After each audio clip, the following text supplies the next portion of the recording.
En Aragón Radio, Historia de Aragón, con Sergio Martínez.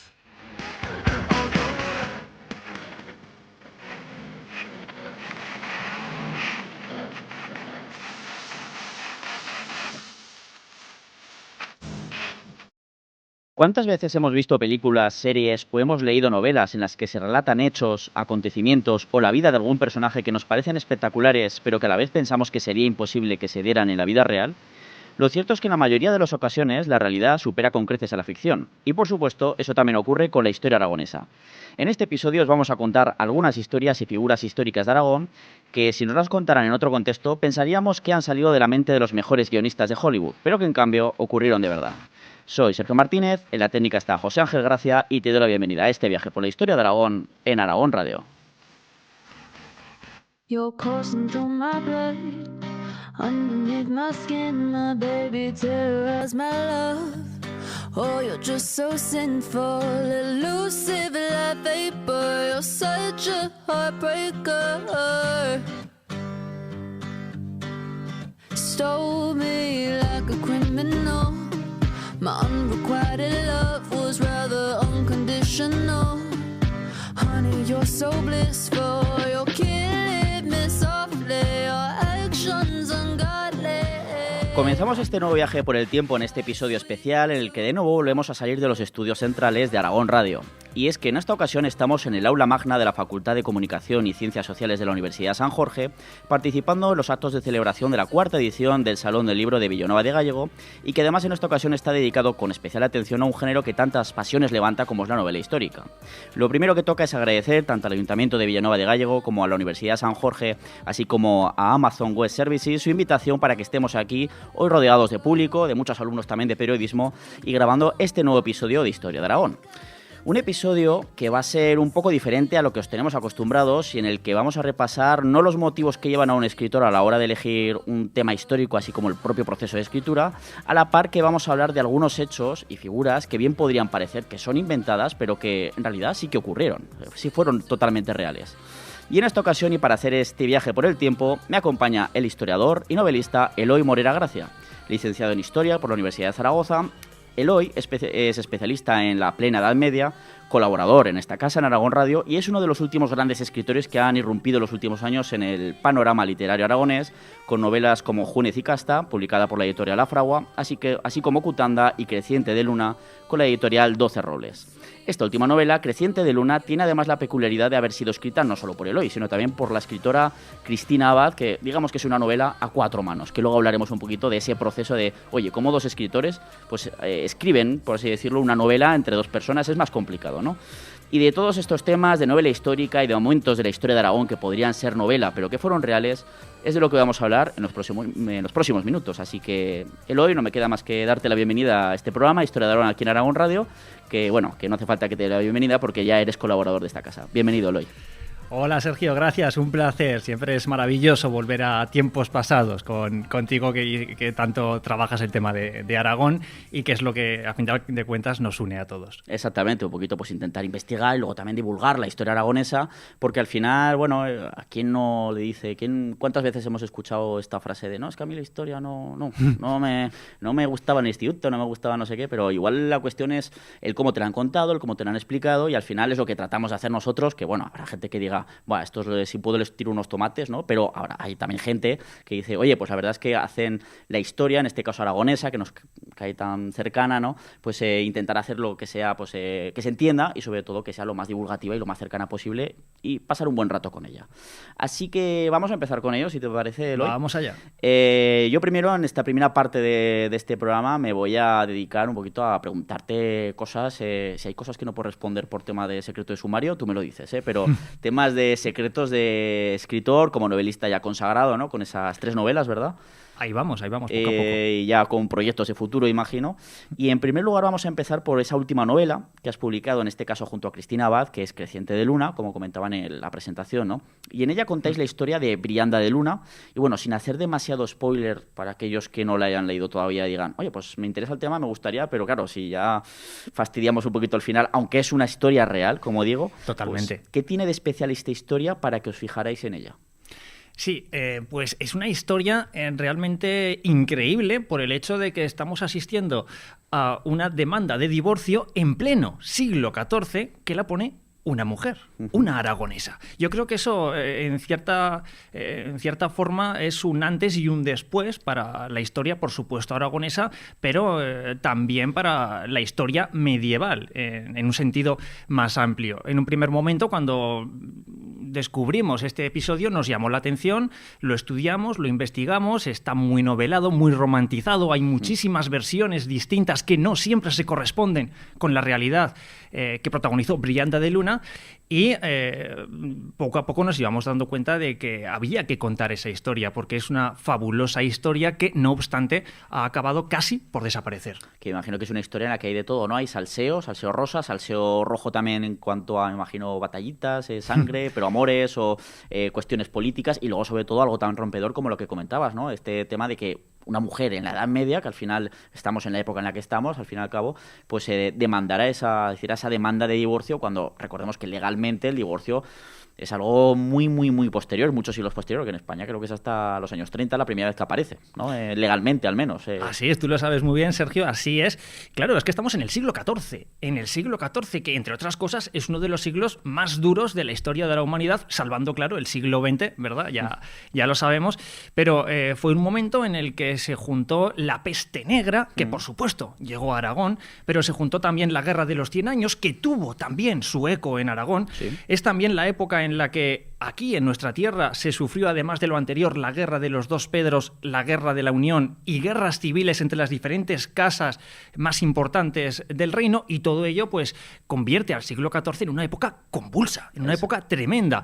Y sin embargo llama la atención que en esa época oscura, bélica, violenta y turbulenta nos encontremos una guerra, una lucha, un proceso iniciado, protagonizado por el amor. Eso es algo muy bonito. O sea, ahí está Brianda de Luna defendiendo el amor en pleno siglo XIV. O sea, que llega a haber incluso una especie de conflicto bélico iniciado, al menos el casus belli sería esta demanda de divorcio, entonces.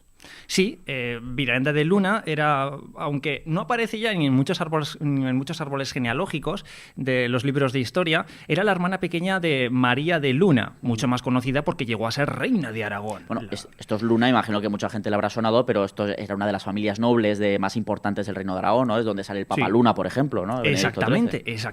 Es una familia muy amplia que en el siglo XIV, a finales del siglo XIV, que es cuando tiene lugar esa iniciativa de Brianda de Luna, pues alcanza sus más altas cotas de poder, coincidiendo curiosamente con el momento en el que se empieza a desmoronar el mundo medieval.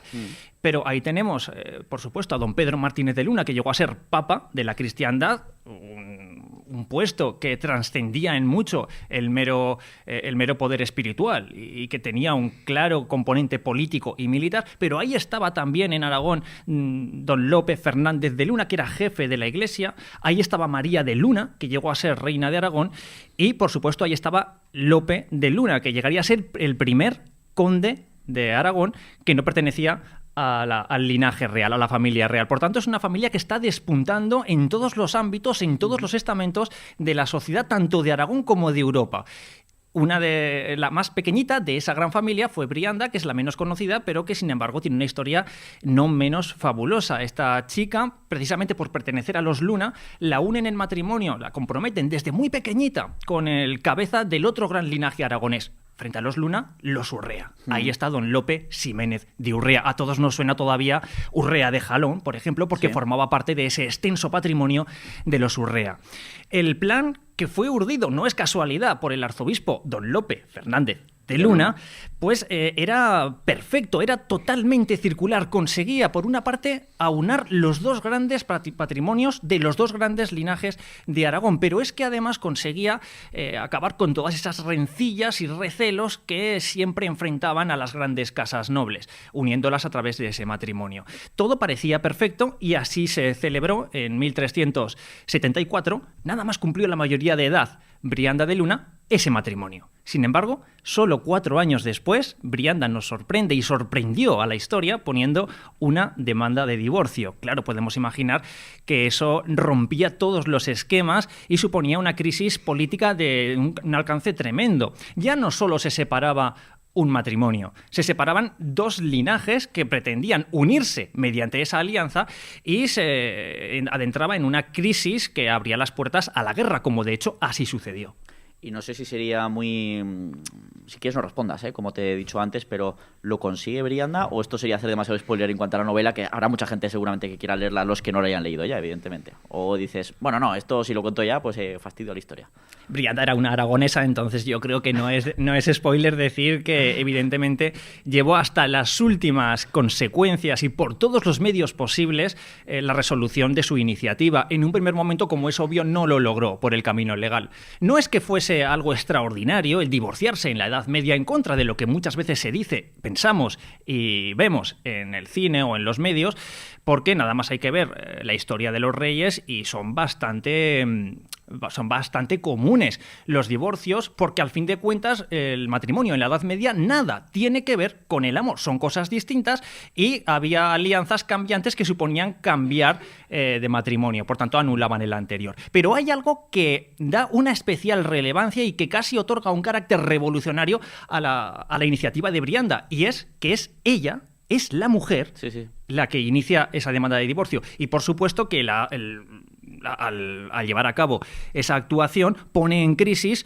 un programa político pues que estaba fraguado por las grandes élites del reino y en la que estaban pues incluidos los grandes personajes del momento. Por tanto, generaba un panorama de una inestabilidad tremenda. No lo consiguió, el propio arzobispo se encargó de que enseguida fuese anulada esa iniciativa, pero ella siguió adelante y cuando no pudo por los medios legales, pues sencillamente se enfrentó a su tiempo huyendo, se fue. Realmente es como una Helena de Troya aragonesa, sí, claro, con la diferencia de que a Helena la raptan y a Brianda no la raptan, sino que es ella la que decide su camino y se va. Yo me piro de aquí, o sea, aquí os quedéis todos, o sea, si no me dejáis divorciarme, pues oye. Exacto, ¿no? Pues tú imagínate, Sergio, si Brianda hubiese sido una figura de la historia americana, alemana, francesa o cualquier otro territorio del mundo. Pues la habríamos visto en representaciones, en musicales, en el cine, en series y todo el mundo la conoceríamos. Pero al ser aragonesa, pues no aparece ni en los libros de historia. Había que contar esa historia. Totalmente de acuerdo, porque además esto lo hemos repetido muchas veces. A ver, que somos un poco cansinos, Santiago y yo. Santiago no ha podido venir en este programa, pero a ver, ya llevamos 5 temporadas y los oyentes más veteranos lo saben, que lo hemos dicho muchas veces, de si este episodio, esta figura histórica, pues hubieran sido, yo qué sé, imaginémonos el famoso compromiso de Caspe, que más o menos conocemos todos esa lección. Eso si hubiera llamado el compromiso de Oxford o de Cambridge, tendríamos ahí series, películas, absolutamente de todo. En cambio, pues bueno, sí, en Aragón, en España, es más o menos conocido, aunque yo creo que aún así no le damos la importancia suficiente, pero así igual con historias como la que estás contando de Brianda, que yo hasta que sacaste hace poco tiempo, no sé si fue hace un par de años o menos, la novela sacaste salió aún no hace un año. Mira, pues pensaba que hacía más tiempo. Yo la verdad es que en este caso, y yo soy historiador, desconocía esta historia, porque además lo que tú también has comentado, que lo normal en esta situación, en esta época, era que por temas políticos, sobre todo con familias tan poderosas en este caso, pues fueran los hombres, sobre todo los monarcas o los nobles, los que no les convenía el casamiento que habían tenido. Bueno, ahí está el ejemplo, por ejemplo, para la redundancia, de Jaime I Conquistador con su primera esposa, que creo que es Leonor de Castilla, no sé si era Leonor, pero bueno, que incluso tiene un hijo con ella, pero luego pues pide al Papa que anule su matrimonio por, yo qué sé, por sus cosas, ¿no? Y así lo consigue. O quien no ha escuchado alguna vez el tema del famoso Enrique VIII de Inglaterra con Catalina de Aragón, también, que cuando ahí el Papa no le da esa anulación de su matrimonio para poder casarse con Ana Bolena, pues dice, pues me independizo de la Iglesia. Eso es. Y hasta hoy en día, ¿no? Porque hay esa evolución. O sea, al final esas cuestiones, pues fíjate lo que cambia la historia de cualquier lugar, ¿no? E incluso no hace falta irse muy lejos del entorno y época de Brianda, porque el monarca de aquel entonces, de hecho, uno de los más importantes y longevos del Reino de Aragón, Pedro IV, se casa hasta en 4 ocasiones. Es verdad que el fin de algunos de estos matrimonios no es mediante la anulación, sino por muerte natural de uno de los integrantes, ¿no? La primera por la peste, de hecho, que afectaba incluso a los reyes.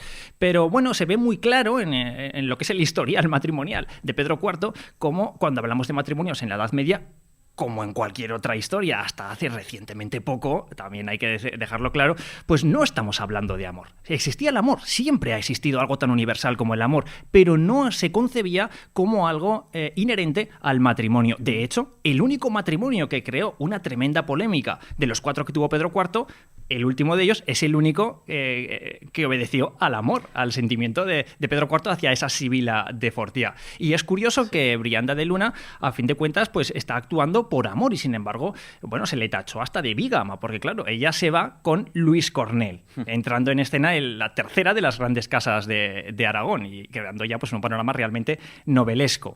Y, por tanto, cuando estaba con Luis Cornell, después de no haber sido admitida su demanda de divorcio, pues legalmente seguía casada con Urrea. Así que se le tachó de bígama, se le tachó de todo lo que podemos imaginar de negativo que podía tener una mujer en la Edad Media al hacer esto. Y es amor lo que de alguna forma pues hay detrás de ello. Pero claro, no se concebía esa realidad. Sí, desde luego, sobre todo en ese papel de la mujer, ¿no? En la Edad Media, o ya hasta hace 4 días realmente.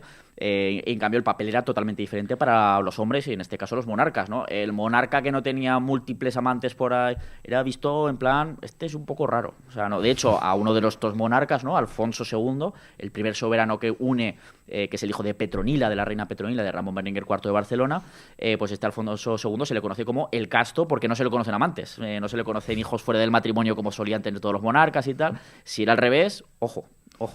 Sí.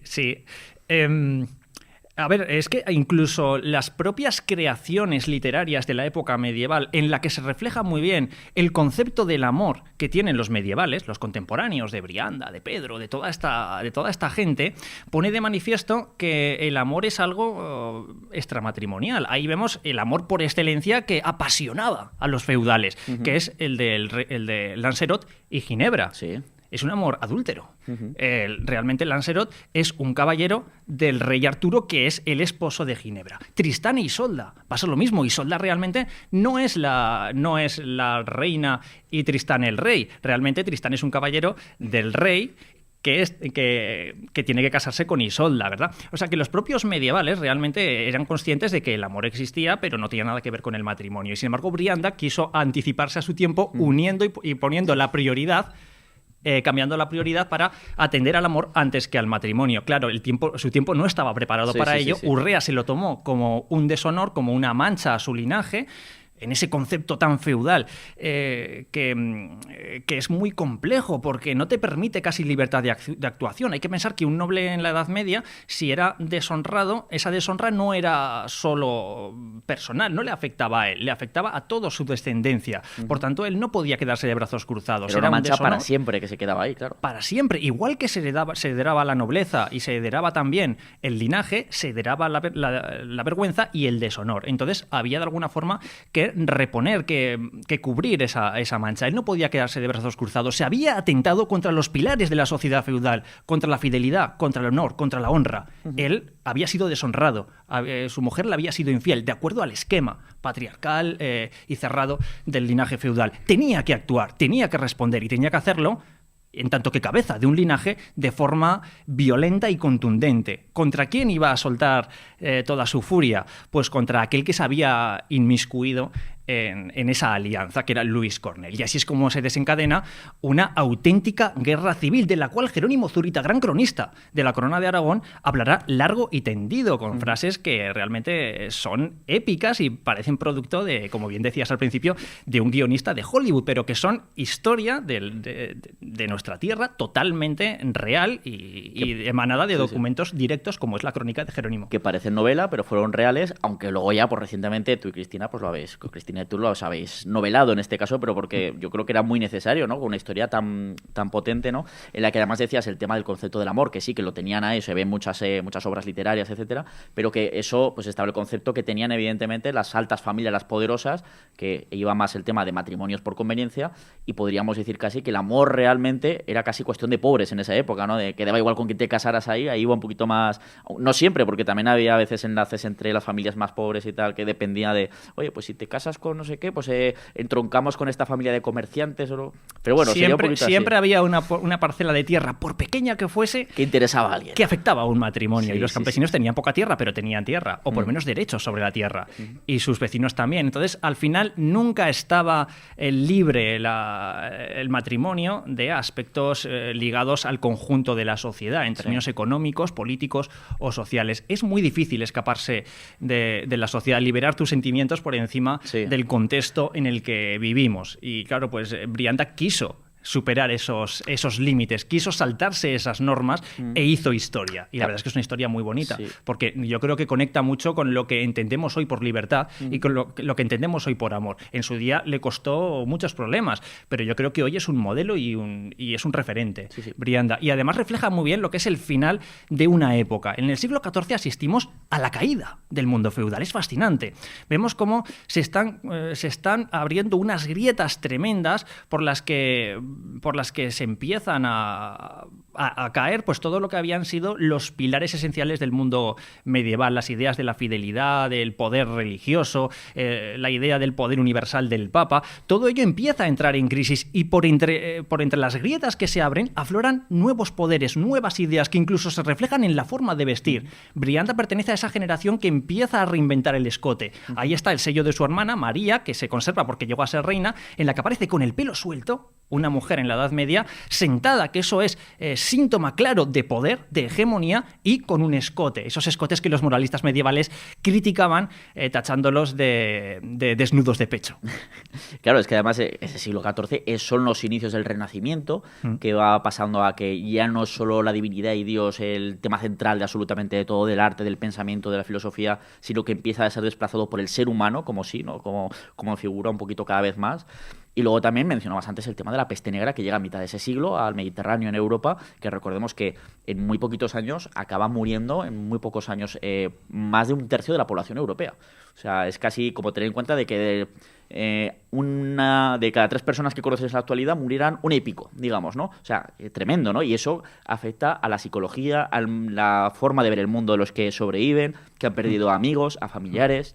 Es muy difícil, me parece a mí, y es también lo bonito del ejercicio de la literatura histórica, el meterse en la cabeza de un medieval para ver el mundo, entenderlo y vivirlo como lo vivía un medieval. Con su prisma, exactamente. Tú, que eres muy conocedor del mundo romano, creo que estarás de acuerdo en algo que yo siempre me he planteado, y es que me parece que nos parecemos mucho más y tenemos mucha más capacidad de simpatizar con un romano de hace 2000 años que con un medieval de hace solo 1000. Sí, realmente es como una especie de burbuja temporal que afecta absolutamente a todo. Incluso la cosmovisión que construyen los medievales es tan distinta de la nuestra que nos es difícil entender aspectos que nos parecen cotidianos, como la libertad o como el honor, tal como los entendían los medievales de hace no tanto tiempo. Bueno, vamos a romper aquí un poquito el discurso hasta ahora. Luego retomaremos con otros episodios como el de Brianda, ¿no? Pero así que podrían ser, parecen novela, pero que fueron realmente, ocurrieron de verdad. Y aquí te voy a preguntar un poquito de cómo es ese trabajo de un escritor, en tu caso, pues novelista ya, pues con ya pues cierta trayectoria con esas 3 novelas que he comentado, ¿no? A la hora de llevar pues esa ficción histórica, pues una historia que ocurrió de verdad, ¿no? Es decir, bueno, pues esto ocurrió de verdad, pues cómo lo novelo para que además le guste al autor, o sea, al lector. Bueno, al autor imagino que también le tiene que gustar, evidentemente, porque si no, aunque sí suelen ser los más críticos, ¿verdad?, con su propio trabajo muchas veces. ¿Cómo se hace ese proceso de trabajo para plasmar una historia real en una novela histórica que al final siempre tiene que tener sus licencias para poder casar un poquito una historia pues que llegue al público, ¿no? Claro. Hablamos de arte al final, entonces, claro, es complicado. El arte es creación, es subjetivo y cada uno pues tiene su procedimiento. A mí me gusta siempre tener un porqué. Me gusta preguntarme antes de nada qué quiero hacer, por qué lo quiero hacer y, fundamental, ¿para quién lo quiero hacer? Porque no es lo mismo escribir la historia de Brianda de Luna para digamos, profesores de la universidad, ¿verdad? Que además la novela no sería el canal adecuado, ¿verdad? O para un público más infantil, que tampoco es el canal adecuado una novela histórica. Habría que hacer, pues claro, otros formatos existentes que les van a llegar de una forma más directa.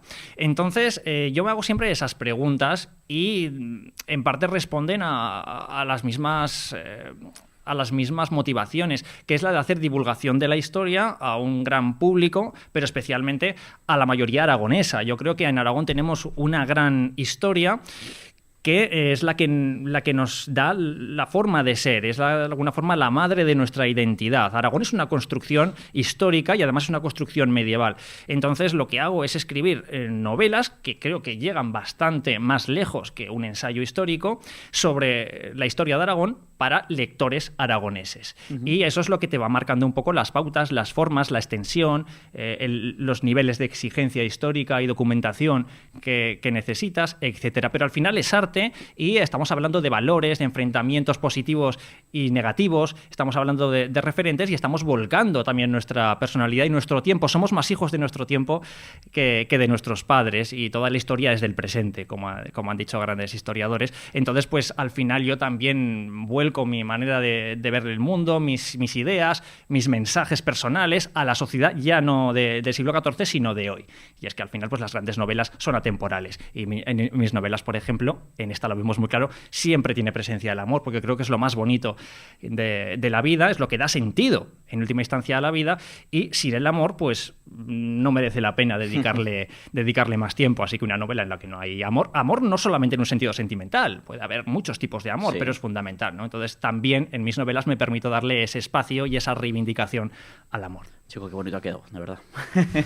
Pues el caso es que, bueno, aprovechando que estamos en estos actos de esta cuarta edición del Salón del Libro de Villanueva de Gállego, centrada pues, en los libros y la novela histórica, y que estamos grabando aquí en la Facultad de Comunicación y Ciencias Sociales de la Universidad de San Jorge, pues quería también, antes de lanzarnos ya definitivamente pues, a otros episodios históricos, aprovechando pues que, bueno, esta novela de Creciente Luna, pues lo que he comentado antes, que es una novela un poco, no es excepcional porque no es la primera vez, pero sí que no suele ser tan habitual una novela histórica, sí que libros de historia como tal, manuales, hay a veces tropecientos autores, pero en este caso es una novela histórica escrita entre Cristina y tú. ¿Cómo es la forma como escritores de consensuar todo? Porque, bueno, aunque tengáis mucho feeling o tengáis un poquito de acuerdo en queremos sacar esto, contarlo de esta forma, cada uno imagino que en ciertos momentos habría, pues me gustaría enfocarlo de esta manera o de otra, o esto no me parece importante meterlo, o esto sí, no sé, ¿cuál fue ese trabajo para escribir esta novela a cuatro manos? Pues tomar muchos cafés, sobre todo, y discutir mucho, nunca subiendo el tono, cariñosamente, pero sí que hubo que contrastar mucho porque al final escribir era lo sencillo, el problema era qué incluir, qué no incluir y cómo organizarlo todo en una trama coherente, respetuosa con el pasado y que mantuviese un ritmo dramático, que tuviese, pues, digamos, una tensión. Incluso la forma de escribir y todo, ¿no? Porque tanto Cristina como tú tendréis también una forma de relatar diferente. Sí, imagino. Pero eso casi fue lo más sencillo. Lo que más tiempo nos llevó y más dificultades nos causó fue el hecho de tener un poco el puzzle organizado de lo que iba a ser la historia. Luego, la verdad es que plasmarla fue mucho más fluido. Por lo menos para mí. Cristina no sé cómo si lo ve igual exactamente así, pero claro, pues... Igual Cristina escucha esto cuando saca el podcast o se emita en la FM y dice, yo no tengo esa visión. Es posible, aunque más o menos yo creo que sí, ¿no? Al final pues el tiempo que invertimos fue el que invertimos y invertimos mucho más tiempo en todo lo que es la primera parte. Claro, por ejemplo, Cristina, eso sí que fue una ayuda más que un inconveniente a la hora de escribir juntos, y es que Cristina es de arte, yo soy de historia, entonces nos complementábamos muy bien. Sí. Ella tiene una visión de la historia desde el arte, desde lo que es el legado material de la sociedad medieval, que yo no tengo en su profundidad, y viceversa con respecto a la historia. Y luego ella es mujer. Entonces, pues también de cara a la construcción de los perfiles femeninos, como lo son Brianda y María, protagonistas importantes de la novela, también fue crucial, porque ahí se nota también esa sensibilidad y ese conocimiento y esa capacidad de empatía que al final nunca la tiene igual un hombre cuando se acerca a un perfil, a un personaje femenino. Entonces, digamos que hubo fortalezas, hubo ventajas que ayudaron, que enriquecieron, y luego inconvenientes. Bueno, pues por ejemplo a Cristina le encanta siempre meter más cosas, siempre le parece poco. Hombre, si sale Martín tiene que salir tal personaje, pero es que si sale tal personaje hay que sacar tal obra que él fue el mecenas y eso es importante en una novela. Hombre, pero si sacamos esto hay que explicar que esto fue en tal sitio. Entonces al final, yo que soy mucho más lineal en mis novelas. Hago novelas como, por ejemplo, Cutanda, que es muy monolítica. Es el viaje de Alfonso I hasta Cutanda. Es un viaje hacia una batalla, con un personaje que es monolítico, que es el batallador, que es de una pieza, y una batalla que es un hecho concreto en un lugar concreto.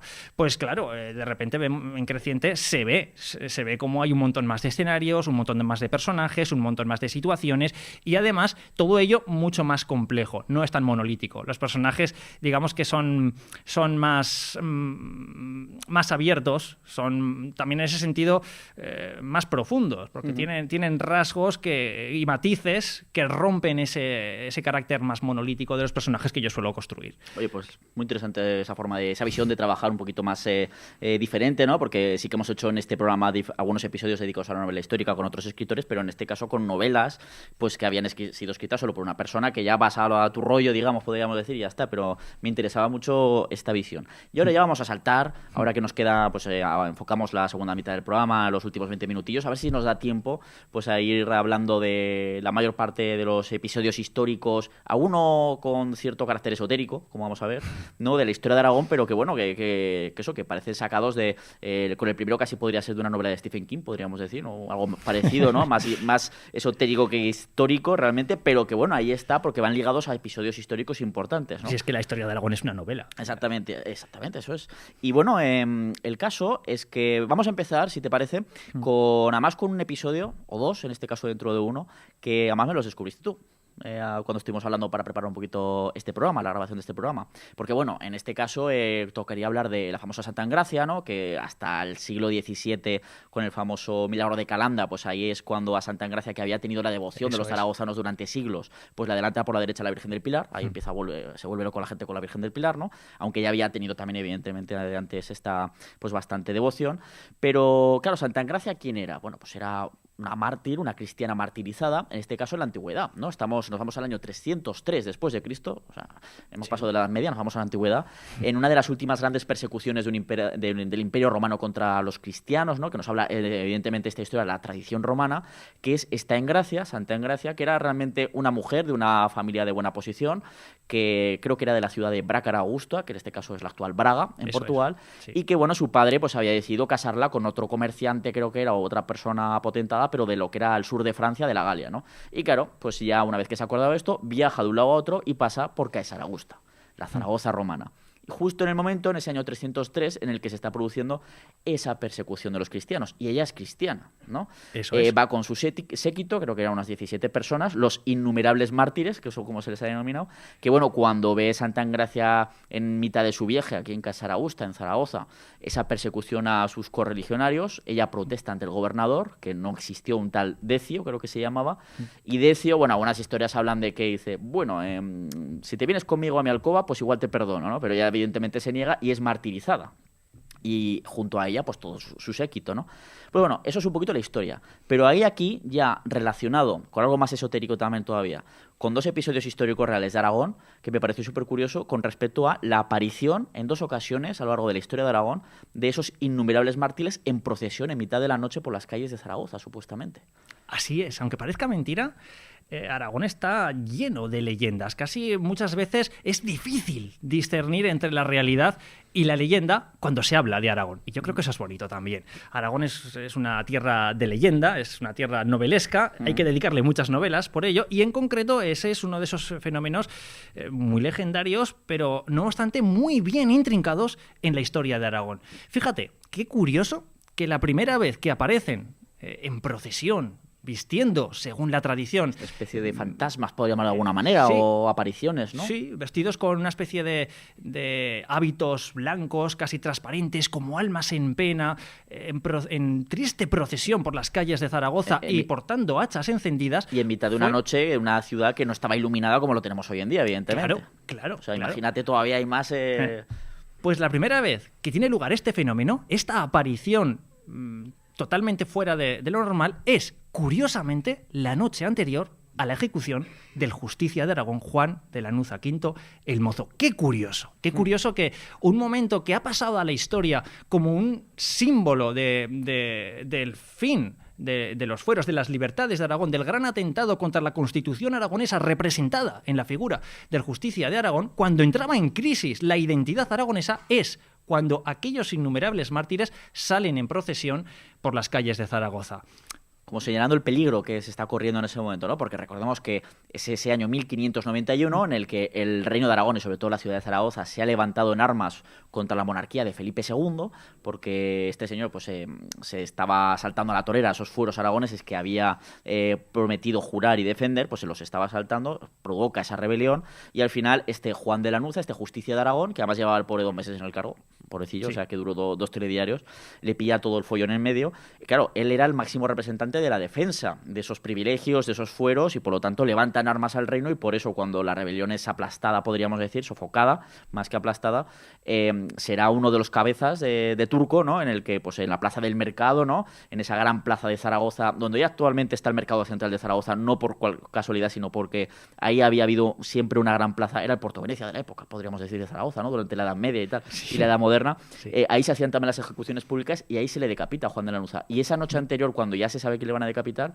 es la primera aparición de estos espectros, ¿no? De los innumerables mártires, eso anunciando que estaban en peligro esa identidad aragonesa, esos fueros de Aragón y esas libertades de Aragón, que no es el fin en ese momento, pero será un durísimo golpe contra la foralidad aragonesa, ¿no? Es un antes y un después, desde todo punto de vista que se quiera mirar. Claro, de alguna forma los mártires se habían erigido en esa sociedad posterior a la caída de Roma, que es la del mundo medieval y la del mundo moderno, en una especie de patrones de las ciudades. De hecho, todavía hoy celebramos la festividad de las ciudades según los patrones y patrones tal, que suelen ser mártires. Virgen del Pilar, bueno, no es una mártir, pero Santa Engracia, San Valero, San Lorenzo, Huesca, también. Al final todavía queda la huella de esa importancia que tenían los mártires.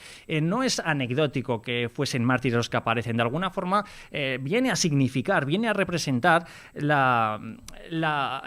el hecho de que Zaragoza, Aragón, el reino está en peligro y los grandes protectores, los héroes originarios de esos lugares, que son los mártires, puesto que estamos hablando de una sociedad cristiana y estos son los primeros cristianos, pues aparecen de alguna forma, como lo hace el rey Arturo en Inglaterra cuando está en peligro el reino, para salvar, alertar o de alguna forma lamentar el discurso de la historia. Además hay muchas figuras salvíficas en casi todos los países. En Portugal recuerdo que está el rey Sebastián, un joven rey de la época de Felipe II que decide irse a guerrear sin tener hijos todavía al norte del actual Marruecos y ahí perece en una batalla de Alcázar-Quibir, pero como nunca se encontró su cadáver, pues existió una leyenda que decía que cuando Portugal corriera el máximo peligro para su existencia y tal, volvería el sebastianismo, que se le llama, volvería el rey Sebastián pues de donde fuera para salvar a Portugal. O sea, eso se repite en muchos países, ¿no? Pues en este caso en la ciudad de Zaragoza, con esos mártires. Claro, esta es la primera vez de las dos que has dicho que aparecen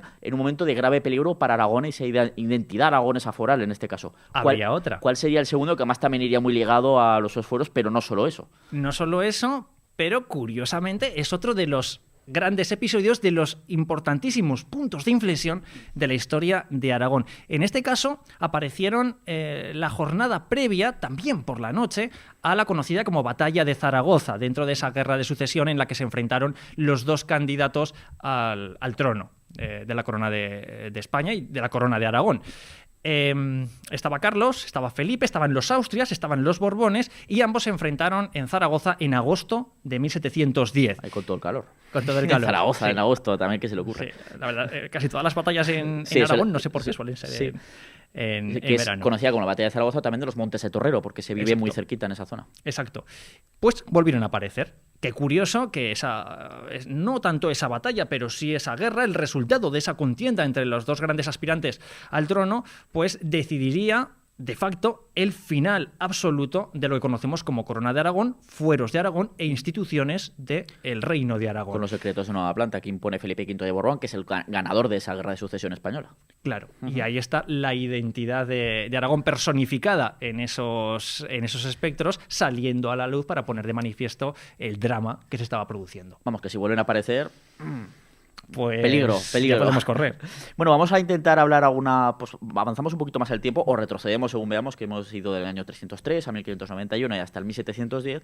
Nos vamos hasta 1269 y a un episodio curioso como fue el de, bueno, una de las historias de uno de los monarcas más importantes del Reino de Aragón y también de los soberanos de la Corona de Aragón, como fue Jaime I el Conquistador, el cual además tiene el récord de año. Claro, si te conviertes en rey con 5 años, normal que tengas récord, creo que tiene un reinado de 61 añazos. Sí, creo que es el más largo de la Europa medieval. De la Corona de Aragón, desde luego, y de la Europa medieval yo creo que también. Y de hecho, a nivel mundial creo que está el 11º en la lista de longevidad.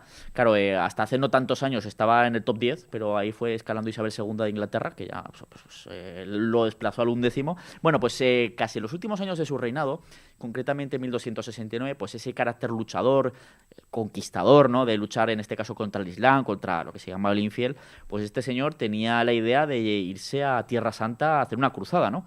Y más o menos la empieza, pero aquí dices, aquí podemos hablar la historia de, no sé si chapuzas o qué, pero que parecen irreales, pero que fueron reales, ¿no? Sí, y además, ese episodio en concreto, a mí me encantaría novelarlo porque a mí me gustan mucho, me gusta el asomarme a los grandes contextos, a las grandes problemáticas y a las grandes ideas a través de situaciones concretas y poco conocidas. El caso de Brianda, el caso de Cutanda, el caso de Júnez y Casta. Este es un caso más en ese sentido, porque es un episodio, es a simple vista anecdótico, una especie de guinda de ese gran pastel que es el reinado, el largo reinado de Jaime I, y sin embargo refleja muy bien el sentir y la esencia de esa persona, de esa época y de ese reinado. Porque fíjate qué curioso que Jaime I empieza siendo educado por los templarios, ¿verdad? En el siglo XIII, que es el siglo por excelencia junto al XII de la Cruzada. Claro, eso le marcó por completo. No se entiende Jaime I sin su época y sin su infancia. Dos situaciones elementales para toda persona. En ese castillo de Monzón. En el castillo de Monzón. Pues a lo largo de toda su vida le va a obsesionar la idea de la cruzada que ha mamado de los templarios. Destacó tanto por su carácter militar, los templarios eran los grandes guerreros de la cristiandad, como por su piedad cristiana, que aunque parezca algo chocante, algo contradictorio, se fusionan en la Edad Media para dar forma a la cruzada. La cruzada es, por excelencia, la campaña que tiene que realizar un gran rey, un rey que es un rey cristiano, piadoso, pero que además es valiente, arrojado y es guerrero y conquistador. La cruzada consigue condensar todo ello, y Jaime I, que quería ser y creía que era el mejor rey de la historia desde los tiempos de David, como él mismo dijo en su libro de los Hechos, tenía que hacer una cruzada. Más él, que había sido educado por los templarios. Tenía una especie de competidor que también había realizado una cruzada, pero por la zona de Túnez, que era el rey Luis IX de Francia, Luis IX el Santo. Exacto. Y claro, en plan, ¿este va a ser más que yo? O sea, no, claro, por favor. Ahí estaba el referente de Ricardo Corazón de León, ahí estaba San Luis, sí. Y él no había hecho una cruzada. Y entonces lo que se ha tachado de locura senil, de una especie de sueño absurdo, emprende al final de su reinado, siendo ya mayor, con muchos problemas en el reino, una cruzada. Que yo sepa, es el primer rey, es el único rey de Aragón que lideró una cruzada a Tierra Santa. Reyes cruzados aragoneses ha habido muchos, pero dado que estaba aquí la frontera con el Islam, las cruzadas eran en suelo peninsular, efectivamente. El batallador, sin más lejos, conquista Zaragoza bajo cruzada. Pero Jaime I el Conquistador quería ir más allá, quería hacer como Ricardo, como San Luis, quería ir a Jerusalén en cruzada. Y bueno, pues fletó, de hecho, una flota de cerca de 30 barcos para alcanzar Oriente Próximo, para llegar a San Juan de Acre y Jerusalén. Pero claro, era una expedición tan alocada que no podía realizarse. Porque además, ¿qué es lo que ocurre para que se desbarate? Porque al final organiza un ejército, una flota, embarcan y dice, venga, para el otro lado del Mediterráneo, y nada más zarpar. Claro, ubiquémonos, Mediterráneo, mes de septiembre. Ahí está el primer problema. ¿Qué podía salir mal cuando no tienes el parte meteorológico en esa época?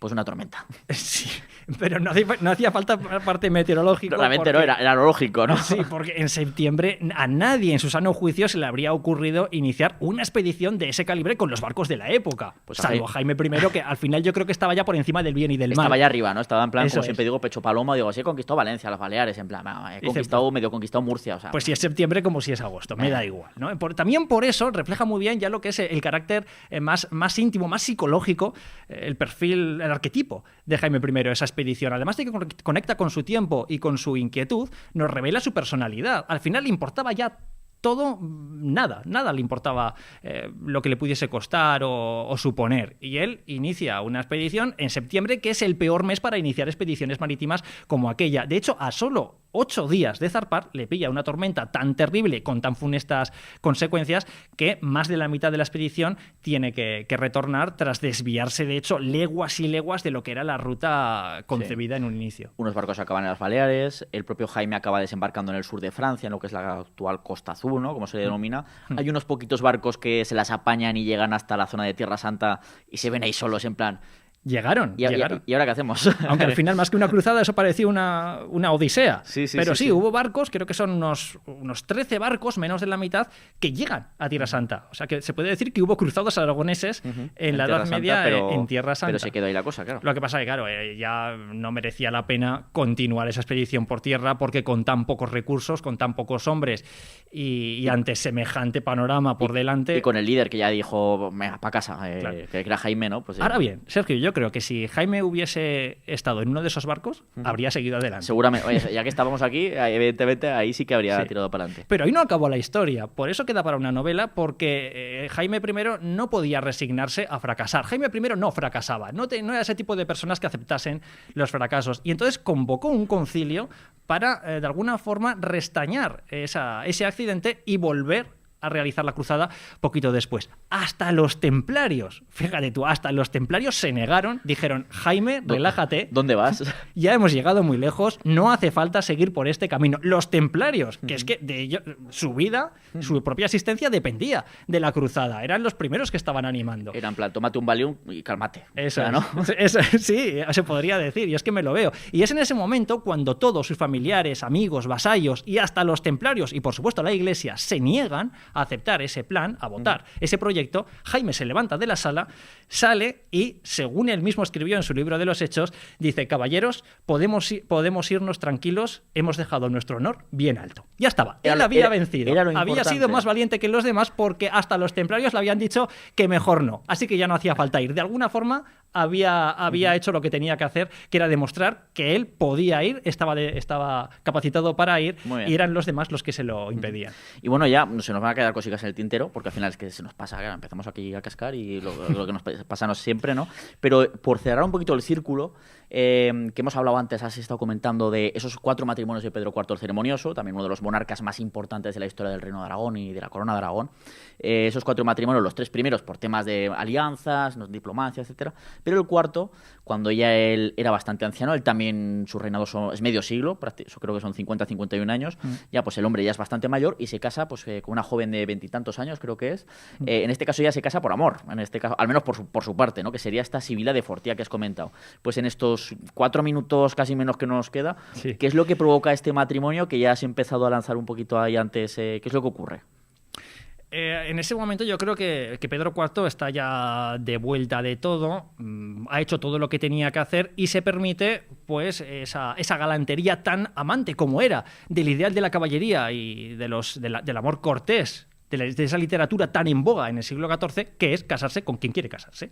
Y entonces se casa con Sibila de Fortià, que es la única de sus esposas que no pertenecía a un linaje real. De hecho, pertenecía a la baja nobleza ampurdanesa. Se le conocerá como la reina de los menestrales, es decir, como la reina de los menos, ¿no? de los de baja categoría dentro de lo que es el mundo de la élite, de la aristocracia medieval. Que eso provoca las envidias de muchas de las grandes familias, porque claro, aquí Sibila de Fortià, gracias a ese matrimonio, empezarán a situarse miembros de su familia. El rey los coloca así, pues dándoles puestos importantes, rentas importantes, que el resto de nobles dicen, eso debería ser para nosotros, por derecho de nacimiento, no sé qué, no a estos mindundis, ¿no? Y ahí empiezan las movidas. Eso es, y yo creo que eso es un campo abierto para la literatura muy interesante, porque además ha sido poco explorado, así como las gestas de los reyes, pues sí que la verdad es que han tenido ya pues bastante atención a nivel tanto histórico como literario, pues esas problemáticas no tanto, más cuando son protagonizadas por reinas o mujeres de la talla de Sibila de Fortià, que llegó a ser coronada por el rey en la Catedral de Salvador de Zaragoza,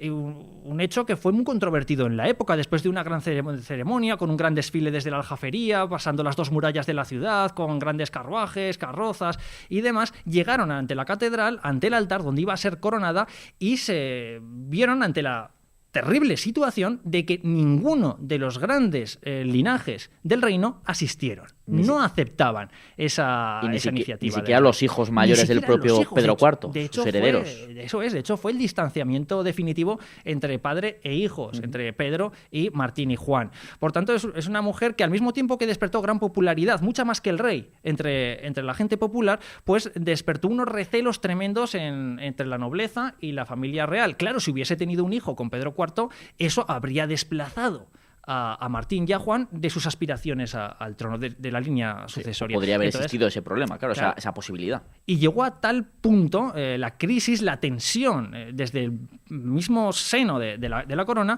que antes de morir Pedro IV, estando en su lecho de muerte, un día antes, si no me equivoco, de su fallecimiento, Sibila tiene que huir, temiendo que así como muera el rey, los propios hijos del rey se la quiten del medio. Tiene que huir y de hecho será perseguida. Es perseguida por el rey Juan I y Martín. Y luego su sucesor, que es su hermano, porque Juan I no tiene hijos, por Martín el Humano. Y asediada en un castillo, allá en la zona de Cataluña. Otra historia que parece novela, pero que fue historia real. Con batalla y todo. O sea, es algo tremendo y, en fin, que es que incluso provocó, ya no solo en esa persecución, incluso hubo enfrentamientos entre unos familiares. O sea, casi hizo estallar, estuvo cerquita de hacer estallar una guerra civil en el propio Reino de Aragón, simplemente por temas de un matrimonio de un monarca, pues que había decidido casarse con una de sus últimas amantes, porque al principio ya era amante, ¿no? Y luego ya dice, pues bueno, vamos a casarnos. Eso es. Pero ahí entran los juegos de poder, de riqueza, en fin, de influencias y las envidias y todas esas cosas, y pasó lo que pasó. Sí, pero sin embargo el final también es muy llamativo, y es que al final, pues como dijo aquel gran escritor, una novela es la historia que pudo ser,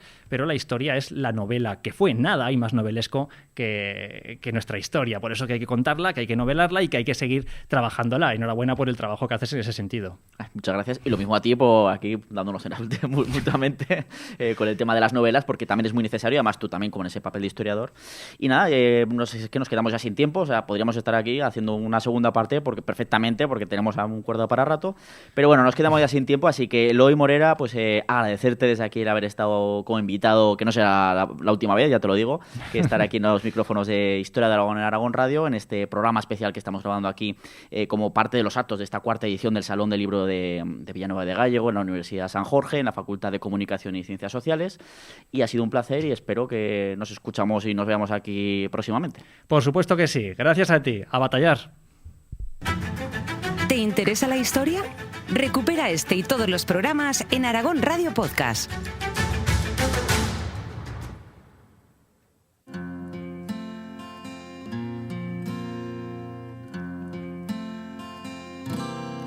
Y hasta aquí llega este episodio, que esperamos que hayáis disfrutado tanto como nosotros haciéndolo, y ya sabéis que este programa, Historia de Aragón, lo podéis escuchar todos los sábados. Hay un episodio nuevo los sábados a las 3 de la tarde en la FM de Aragón Radio, y si no, lo podéis escuchar como siempre en podcast cuando y donde queráis. ¿Y dónde lo encontraréis? En aragonradio.es, en Aragón Cultura, en historiaaragón.com y en las plataformas de podcasting como son iVoox, Spotify, Apple Podcast y ahora también en el canal Historia de Aragón en YouTube. Dejadnos vuestra opinión, comentarios, suscribíos como siempre os decimos en nuestros canales, para así entre todos poner nuestro granito de arena para seguir divulgando la historia aragonesa. En la técnica hemos tenido a José Ángel Gracia y te esperamos en el próximo programa para seguir haciendo historia, como no, en Aragón Radio. Si preguntan que eres tú para los que te buscan. En Aragón Radio, Historia de Aragón. Cada uno que busque, que yo no soy menos.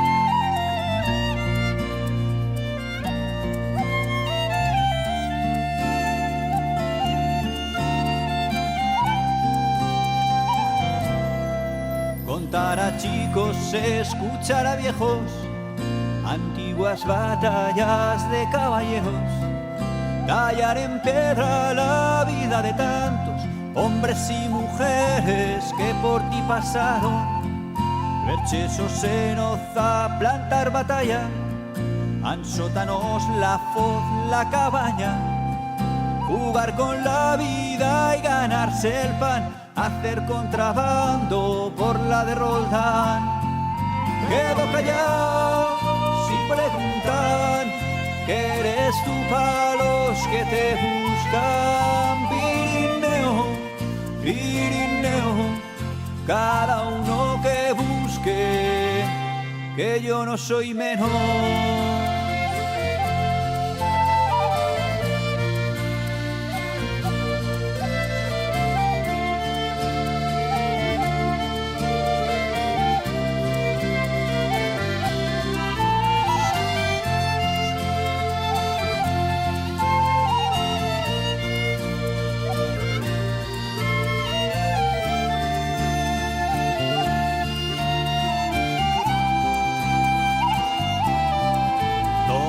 Castillo y Peñaforca, o al gigante de la Ribagorza, pasar Bachimaña cara al infierno, besar la gran facha en pleno invierno, ver Mondarruego, remontar el Ara, soltar ganao, pasao, ver Natuara, salir de Broto en julio a la fin, saludar amigos en